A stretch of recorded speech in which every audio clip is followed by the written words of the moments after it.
Carmelo Anthony's mom has spoken out about the lies, the racism, and the harassment that her family has experienced and the people involved in the case. And so I'm going to let you hear what she has to say, and then I'll tell you my opinion at the end.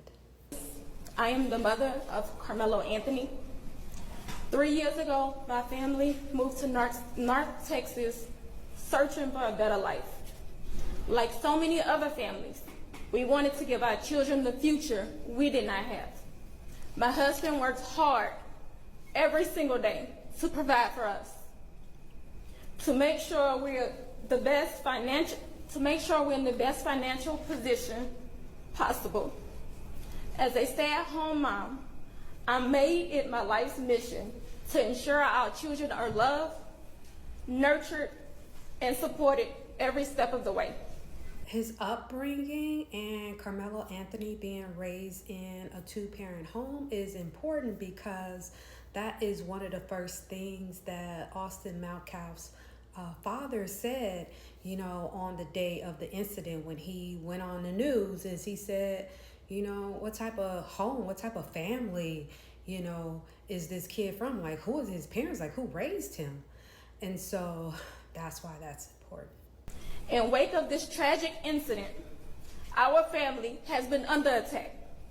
Whatever you think what happened between Karmelo and the Metcalf boys, my 3 younger children, my husband, and I didn't do anything to deserve to be threatened, harassed, and lied about.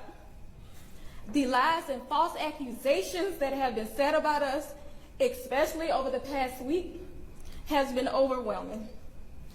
The lies and their amplification put my family in danger, as well as everyone in our community, everyone involved in the investigation, from the police, the attorneys, and the court staff.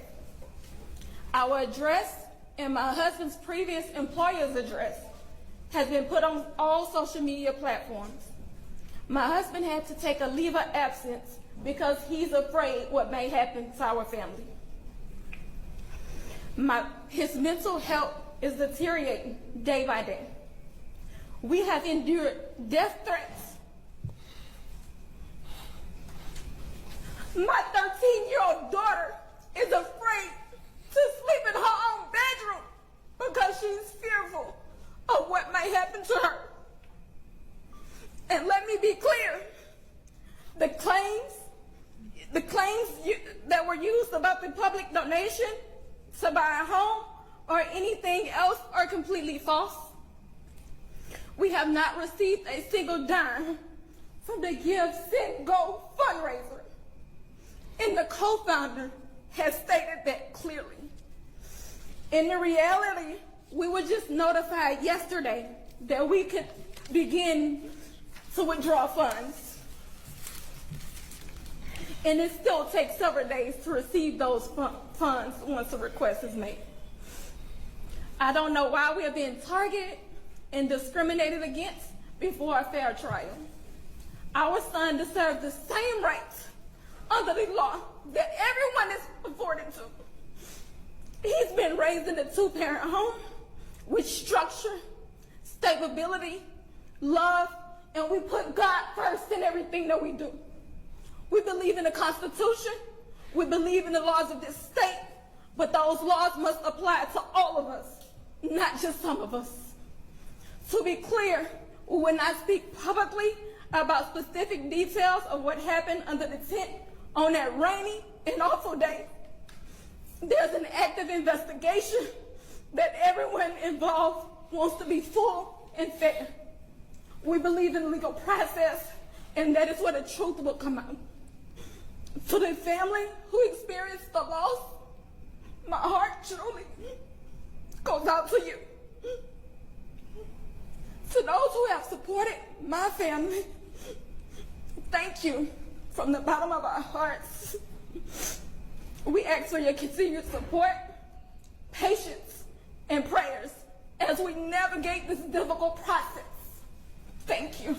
You can pretty much tell that she's not used to public speaking, I think she should have just went impromptu versus going off a script, because even it's kind of hard for me to go off a script most of the time.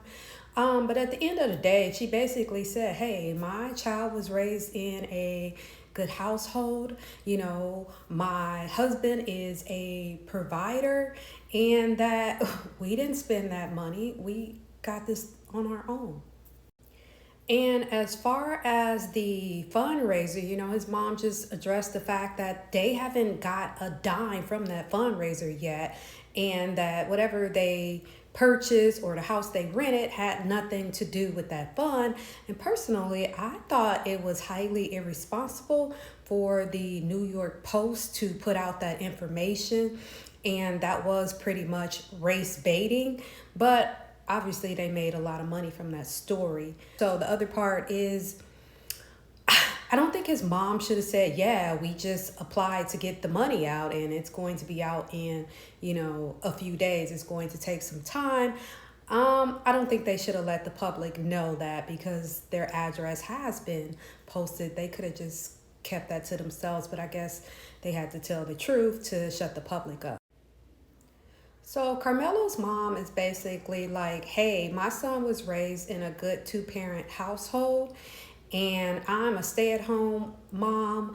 My husband is a provider. He's a good man. I have other kids in his household. And despite what Carmelo did, me, my husband, and everyone else have nothing to do with what went on.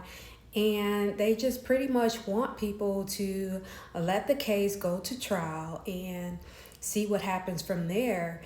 And, you know, it was really sad to hear her say that her 13-year-old daughter was afraid to sleep in her bed, because I'm not going to say people don't think about things like that when they send out threats. They really just don't care, right? They don't care at all. But one thing this case has shown me is that the world really is a racist place.